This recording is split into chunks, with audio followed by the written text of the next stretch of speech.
Hello and a very warm welcome to Emotionally Yours with Pratik. On this episode, I have got Dr. Pratik with me. So technically it is Dr. Pratik welcoming Dr. Pratik. With me, I have got a multifaceted personality called Dr. Pratik Mungekar. A very warm welcome to you, Dr. Mungekar. Dr. Pratik Mungekar, who is a biotechnologist, a sustainable research scientist, a classical singer, and on the top of it, a wonderful human being, an academician, and whatnot. So, Dr. Pratik, let us understand your entire journey from childhood. How did you arrive at various multidisciplinary science that is not very popular, and how difficult it was as a choice, especially after your biotechnology education? So first of all, I would like to congratulate Dr. Pratik Surana for having me here, and my best wishes for your future endeavors. So let us begin with my journey. I was born in a typical Maharashtrian family, and my father, he was a textile mill worker, and everyone knows during those time, suddenly all the Mumbai textile mills got closed, and then the struggle, what we call struggle today's era, it started. And then he got married, and he was a kabaddi player also, state level. Also carom player. So I'm also kabaddi player, then carom, chess. Wow. I represented my state, city in various competitions during my childhood. And then when I was learning, he used to get only 1,800 rupees a salary. My God. And we had a great struggle. And that time, I was very curious, and I was, very much active in extracurricular activities. You name the competition, I was there. And what you can say, I've learned Upanishads, Vedas during those time. I'm a avid reader. I used to have 4,000 books that time. Then later I donated because of the place. And yeah, I was very much active in singing, speech, elocution, writing. I have my I'm a handwriting expert also. I received a national award for my handwriting, national award for essay writing. I have written one prabandha. In Marathi we call prabandha. Essay means the small, what you can say, 1 or 2 pages, and prabandha means it's like research paper.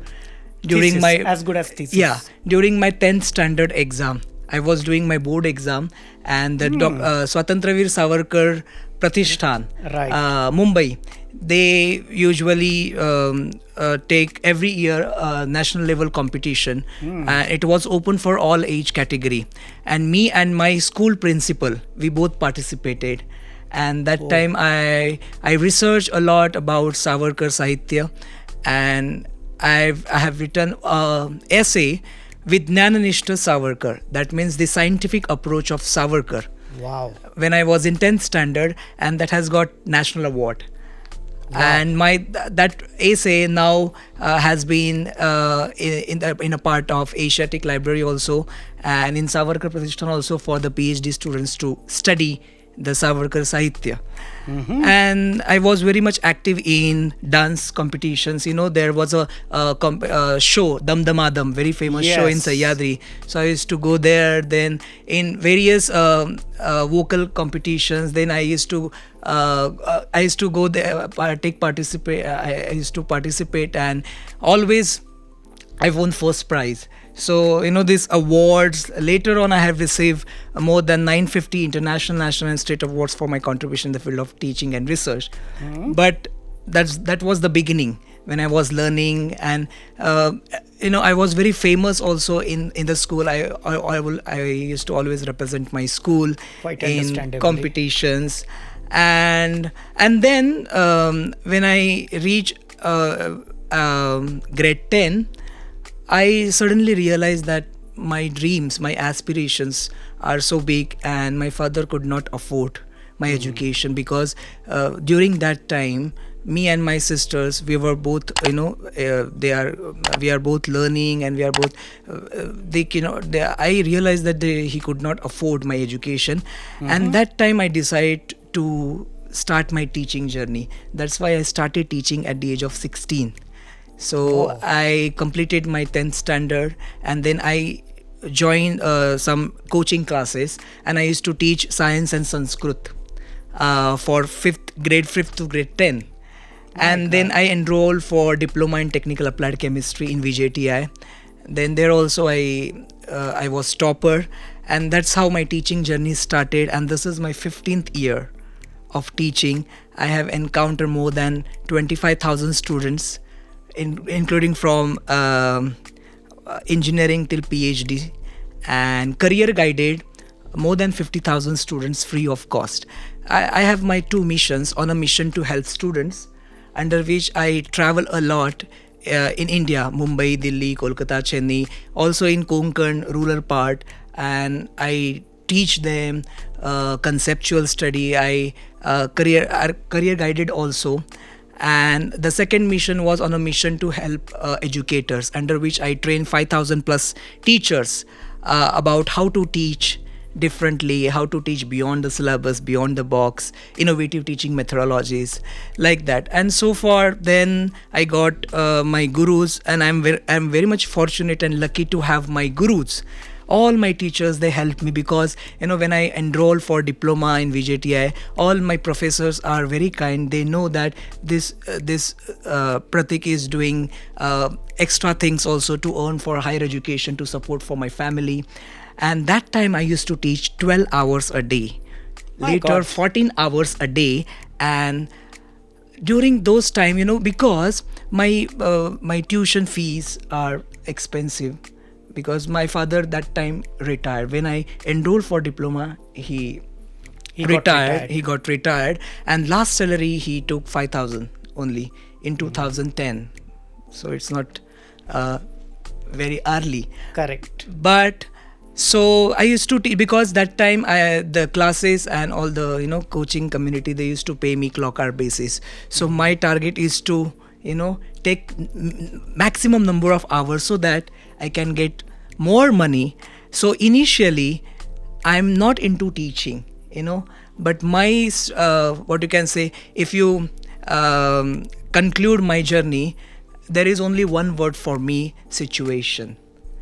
Situation taught me many things. Okay, that time my what you can say, desire to become scientist, to become doctor, and there are a lot of situations they taught me. So situation is the only word for me. And later on, when I what you can say, when I started teaching, I started learning from students also. And then after 2 or 3 years, then I was comfortable. Okay, now I can teach, and teaching is my passion.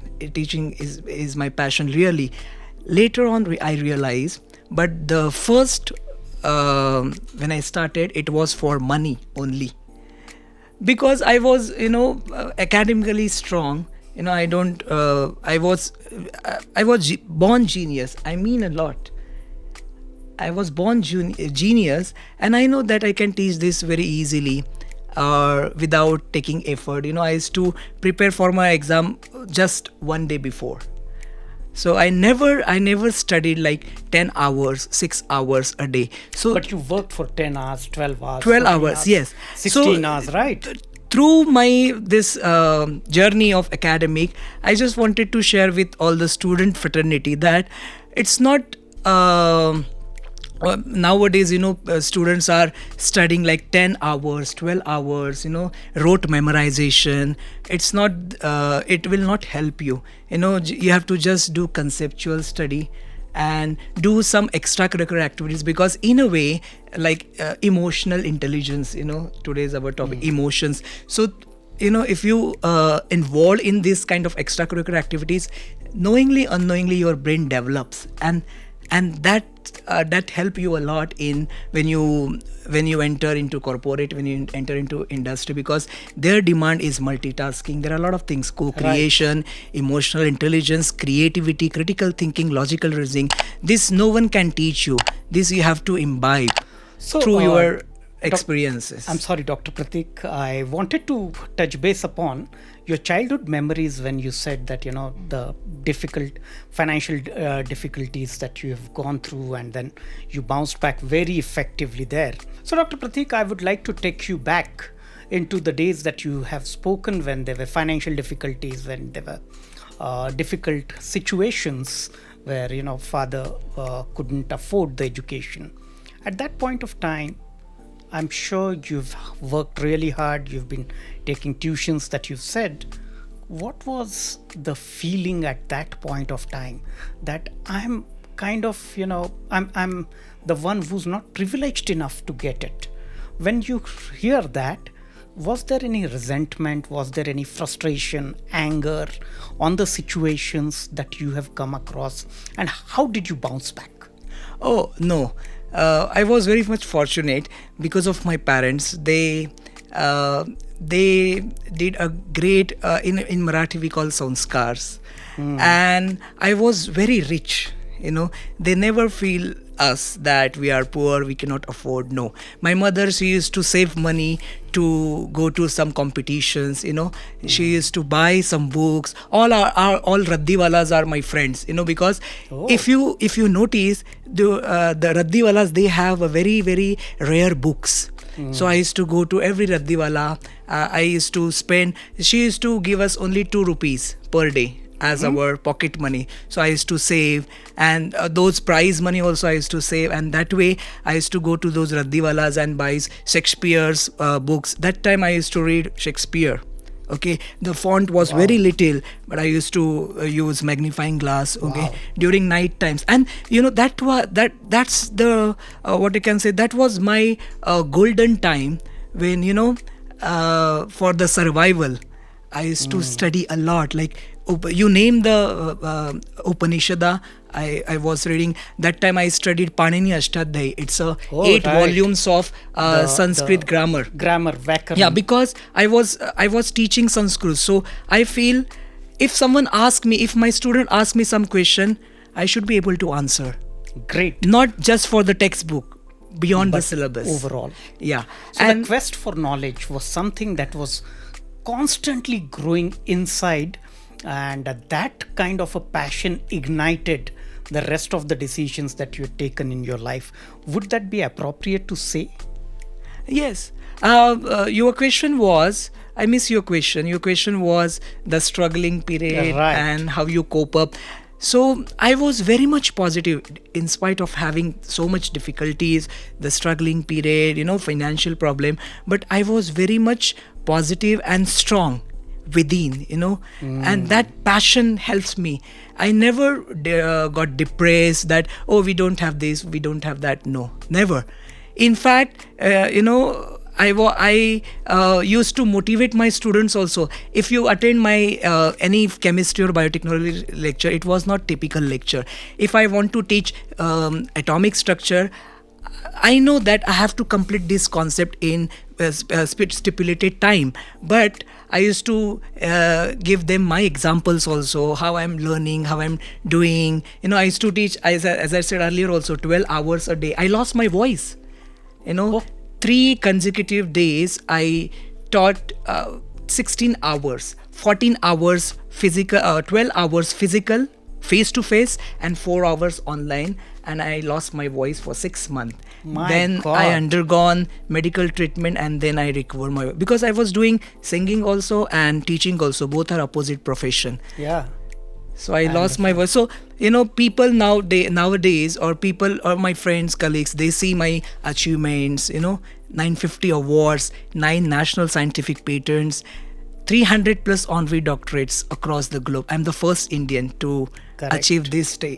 Like that, I have 18 world records, 29 published books, 45 research papers, and 1,500 plus research articles on various subjects. You name the subject on Google and my name, you will get article. So people see this kind of things like, oh, he is traveling around the world, he is getting awards, but behind these achievements I struggle a lot. There is nothing called silver spoon. No, everything is hard earned. And yeah, so Awesome. So it's always said in emotional intelligence that we make choices, but most of the times choices make us. yeah. So here is a living and inspiring example who's been award winner, who's world record holder, who's PhD holder, who's guiding students, a singer, an avid reader, so on and so forth. We all talk about, these days we don't get time, we don't have time enough for our families or ourselves or our hobbies, etc. And I always feel that if you have passion, you will make time for it. So, I would say that survival instinct backed by passion, backed by positivity, and sense of optimism that this too shall pass was the guiding force. Would I be appropriate in saying that? Yes, of course. So when you talk about going across the world, I've seen that you've earned scholarships from UK and US, and you've also started with University of Excellence, if I'm not mistaken. Expertise, I'm sorry. And how did you keep track right from biotechnology to Sanskrit to singing, etc.? And now you're developing a University of Expertise. We'd love to hear something. What made you make that decision where innovation, creativity, critical thinking put together could bring expertise out? Yeah, if you look at my education, I've done my diploma in technical applied chemistry. Then I studied textile chemistry also. Then BTech in biotechnology. Then masters in career counseling.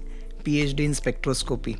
So during I was learning these courses or I'm into core education, I realized that if you restrict your career, okay, then you cannot become successful. That's my definition. Success, according to me, success is what? If I want to buy iPhone, okay, it costs like 1 lakh, I should be able to buy that. I don't have to think, oh, it's 1 lakh, okay, let me check my account balance, or what will happen if I buy iPhone of 1 lakh, then what? No. If I want to go to US, the price is 80,000, I should be able to go. That's my definition of success. Now, how I can reach this stage? If I have education. So it's a cycle. If you have more education, if you have more empowerment, you will get money also, and then you can achieve these things also. So it's very difficult to achieve this, because if I want to go to Switzerland, I can go easily. Why? Because I have education, and that education is giving me money. So that is a definition of success. So I'm just following that only. That passion. Awesome. We have also studied about your research papers, and right from psychotherapy, counseling onwards till everything.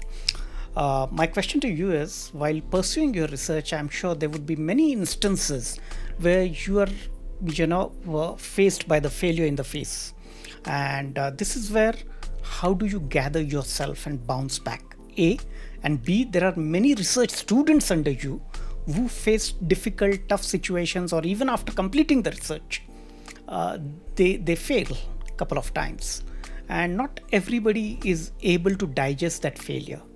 So how do you go about and coping up in those emotional resilience moments or emotionally trying moments? Yeah, the very first is, if you look at my guru's profile, Padma Vibhushan Dr. Raghunath Mashelkar, sir. He is legend, international scientist. But if you look at his work, it's multidisciplinary. You name the field, and he was there as a chairman or president. Right. Business, arts, science, academic, anything. So that's my inspiration, and that is why I decided to go to multidisciplinary. The second is, of course, it's about mind versus mindset. Look at the word fail, FAIL. According to my guru, fail means first attempt in learning. Oh, So see, awesome. it is better to fail in originality than succeed in imitation. Wow. He always say, I in every individual must stand for innovation, not for inhibition and imitation. So I also teach my students the same thing. Even I also, many of the time, my research papers, they got rejection on the reviewal process for so and so reason, but I take it positively, because it's not a do and research is lifelong learning process. It's not a do or die situation. It's okay to fail. It's you have to accept, the art of saying no, that I learn sometimes. That no will teach you many things. So that rejection, I'm a highly egoistic, and I accept in front of anyone. I haven't seen that yet. I'm highly because of my gurus now. Guru Right. is what the Shilpakar who make Right, beautiful. right. So he looks sculptor. yeah, sculpture. So I don't want this. I don't want this. I don't want this. And then finally you will get a good nice murti like that. My gurus are doing, but I use he always says, always be a part of solution, never be a part of problem. So if some problem comes, I always think that how can I take positive things from this. So if I got rejection, I used to use my ego. How they can reject my paper, that means it's my failure. So I used to study a lot. Again I used to study, and then okay, now see, check. That kind of attitude, today's generation need. You have to use your ego for the betterment of your future and for the betterment of society. Why not? You can use your ego instead of talking or bitching or saying bad words about the review process or bad words about here and there. You use that ego, that aggression for the betterment, and that's the principle I am using. And I always teach to my students also, if you are getting failure, that means you're on the correct track. Correct. Because you're trying enough. Yeah. Right. And if you are getting so many, there are some people who always praise, oh, you are amazing, nice, that means you are on the wrong track. That's my definition. But if you are facing criticism, that means you are on the correct track. People are noticing your work. People are seeing you. It's really important to take the critical feedback in the right spirit, as you've rightly said. And I always use a statement saying that hunger and humiliation are the best gurus in life. Yeah. They teach you a lot.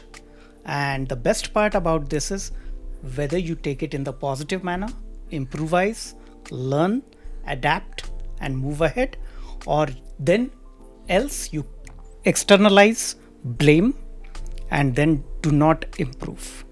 Yeah. So the choice is yours. Very well put. And in addition to this, during my research journey, I realized when I was doing my research, I was reading so many journals, so many books, and I find in India, particularly in India, we are colonized by British. Okay, Right. And all the references are from either American or from any other countries, and we have here a language barrier.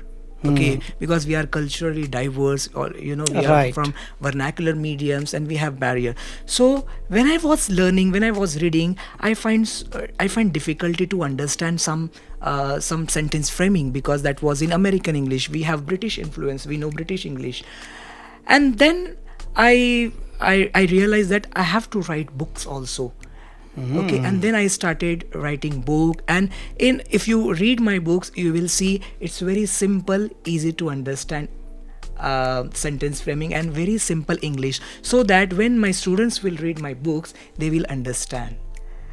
And that way I simplified the entire research process. I have my one book, Insight, from ideas to impactful publication, in which I have simplified the entire research process from ideas to impactful publication in a very simple manner, and that has got appreciation from many people. So when I teach research to my students, I make sure that they should understand the concept, because concept is very important than memorizing or doing something on your own. If you know the concept, you can at least study. But if you don't know the concept, you cannot study. Now that will bring us back to the famous area where I'm sure you would come across many students who would ask you, after this research, how much will I get paid?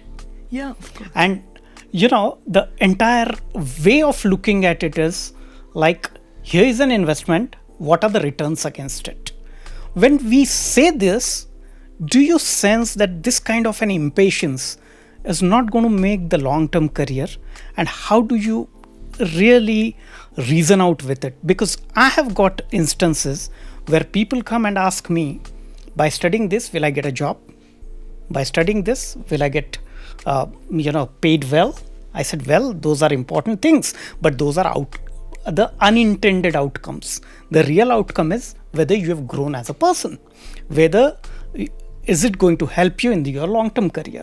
So whenever you are faced with these questions from the young generation these days, that we always say that they're very uptight, they're very impatient in achieving, etc. How do you handle that? Yeah, this is very common question, and I believe I am a very straightforward person. Okay, I don't praise. Being Pratik, that comes very naturally, I'm sure. If I don't like, I can say directly, oh, this is not right. Right. So there are many students, they were asking me in one of the lectures, there were I think more than 500 students, so they were asking me the same question, and I conducted an activity, okay, to show them where you are and how much you have to study. Because to demand, you should have first expertise and excellence. Then you can demand that, okay, now next what? Did you reach that level? No? Then you don't have right to ask me a question. Right. That way I handle. I just ask a simple question. I give them, this is very interesting, critical thinking. Right. I try to imbibe through this activity the meaning of critical thinking and logical reasoning. I gave them situation during that time. They were graduate students. So I give them, okay, you are graduated from so and so universities, and now you already submitted your resume to me. I am your interviewer, okay, and you come for the interview, and my first question is, tell me about yourself. And out of 500 students, everyone failed to answer the question, because when I ask someone, tell me about yourself, they said, okay, my name is this and that, I live in Dombivli, so I simply reject. And then they got frustrated. Sir, tell me about yourself, meaning what? Your name, blah blah blah. Then I said, no, this is where you're lacking. Tell me about yourself. That doesn't mean you have to tell me your name, Age, your education, profession. because you have submitted your resume and everything is mentioned there.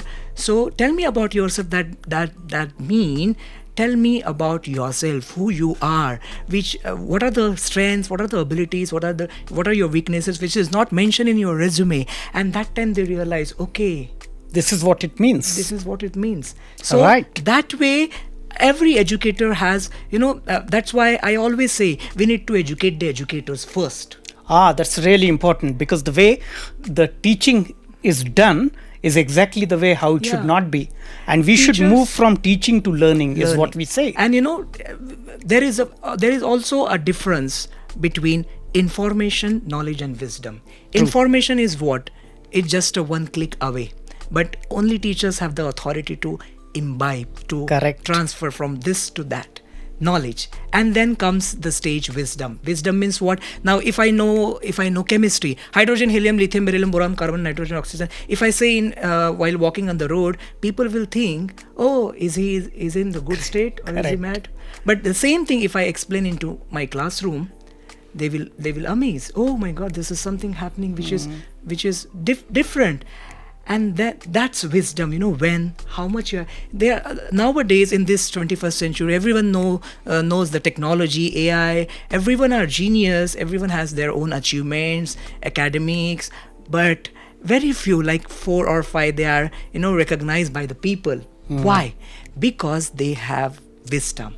That's the difference between Great. knowledge and wisdom. So we have to reach that state, wisdom, and for that reason you should go beyond the syllabus, beyond the boundaries, and for that reason you have to work on yourself in many with many aspects, not just one aspect, but you have to think first. You have to think on multiple dimensions Very at true. the same time, continuously and spontaneously. You know, the creativity, the definition of creativity is what? Creativity means spontaneous creation.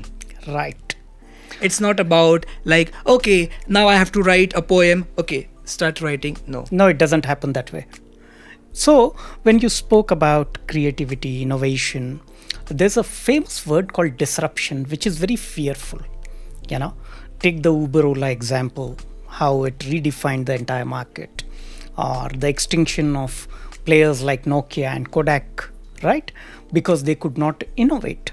I'm sure these days a lot of companies, a lot of students, etc., come to you saying that, can you guide us in research about the upcoming technology and how do we encounter these problems, or how do we mitigate those risks which happen because of the disruption, which a prominent emotion of fear, getting redundant, being irrelevant, being left out, all those feelings are mixed with these facts. Many times they try to magnify the problem much more than what it is actually, and many times they are in a denial state. So how do you handle such people? Okay. So when I ask, this also a very common question I generally encounter, and my answer always is like, work hard, success will follow. Like Awesome. instant coffee, there is no instant success. Okay. Many of the students I'm sorry to say, in our research fraternity, many of the researchers and educators still practicing traditional settings, which are not going to help them to invent or innovate something which is unknown to the world. Okay, they thought that artificial intelligence, I am the AI expert, I deliver more than 100 lectures only on AI, but still I'm telling that they think that the chat GPT and the various generative AI, the various chatbots, they are going to help them for research. No.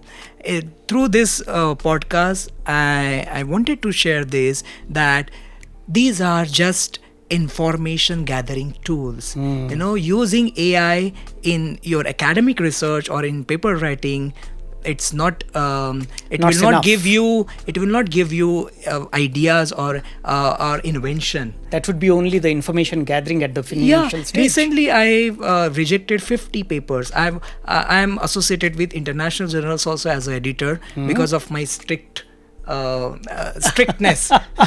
And I recently rejected 50 research papers. It took me only 5 minutes to reject those papers because the all papers were generated by ChatGPT. ChatGPT, everyone is using ChatGPT abusively.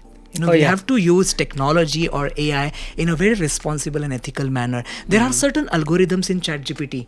Okay, if you ask ChatGPT, write an essay on my mother and write an essay on atomic structure, and if you compare both the information, you will see many words repetitive. It's like, what is your name? Pratik is my name. Is my name Pratik? Okay. Yes, Pratik is my name. Like that, they elaborate, and that is useless, according to me. Awesome. So we have to think. If you can use ChatGPT for administrative work, for repetitive work, or if you want information, you don't have time to read books, you can get information, but you cannot use ChatGPT for academic research. It will not give you something which is unknown to the world. And so I teach my students, when they ask me something like that, this kind of questions, I show them reality. I always tell them truth, no sugarcoating, so that they will understand at the right time, at the right place. What it is. We as educators, it's our responsibility to show or to tell them the truth, not sugar coating. So, Dr. Pratik, it was really wonderful talking to you. We would like, as we come to the end of this podcast, I'd like to understand what are your future plans in terms of the researchers, in terms of the research work and university of expertise, if you could just elaborate a bit. Okay.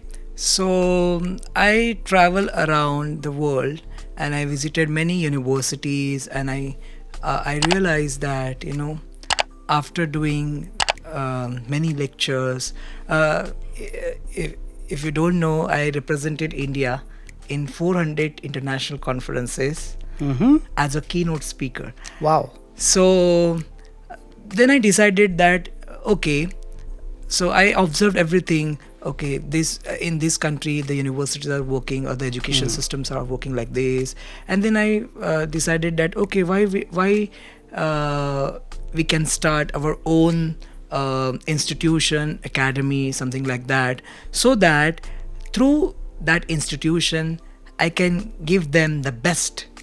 Because I have written a book also on education policies, on education also, Silent Revolution, and the second book was Echoes, Ancient Wisdom to Modern Minds. Oh, okay. And and also I have a book on education, from traditional teaching to innovative teaching methodologies, education and internal assets. So after studying education, the global education also, I have decided to open my startup. You can say startup, so that I can give them best and give them actually what they need now. Because our teaching is still, we are practicing teacher centric. Our teaching should be student centric. Okay. These students are very, very genius nowadays. This generation is genius. They know, they know what you are going to teach them, and so super innovative.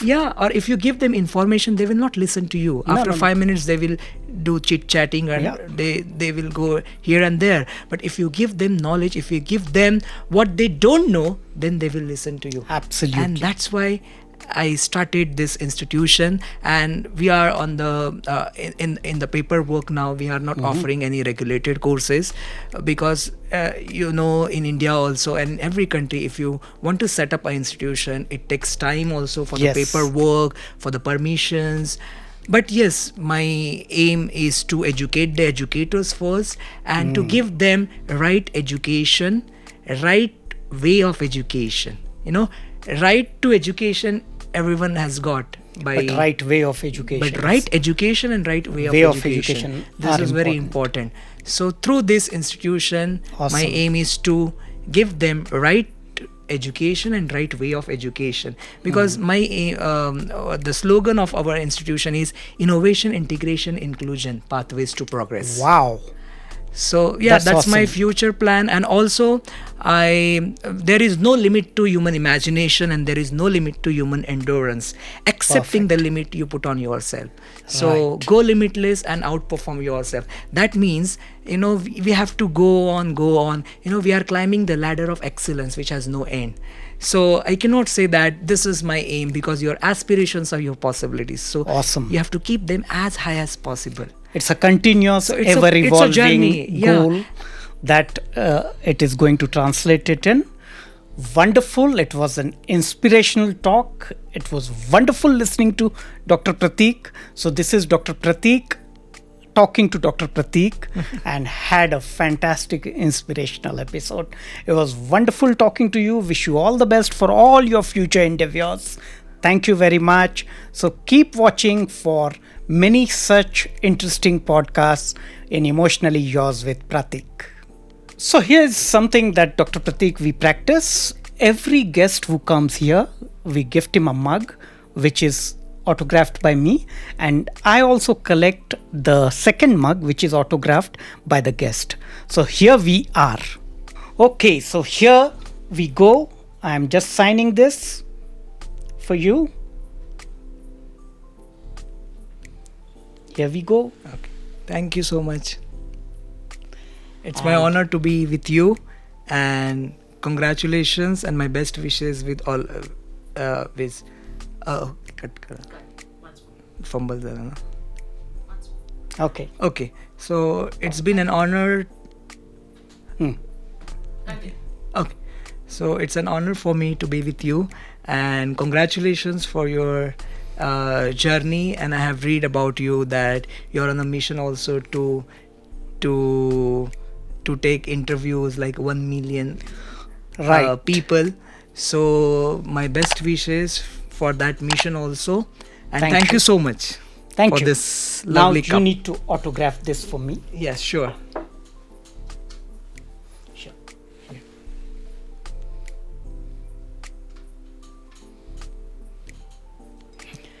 Thank you. We hold it like this. Okay.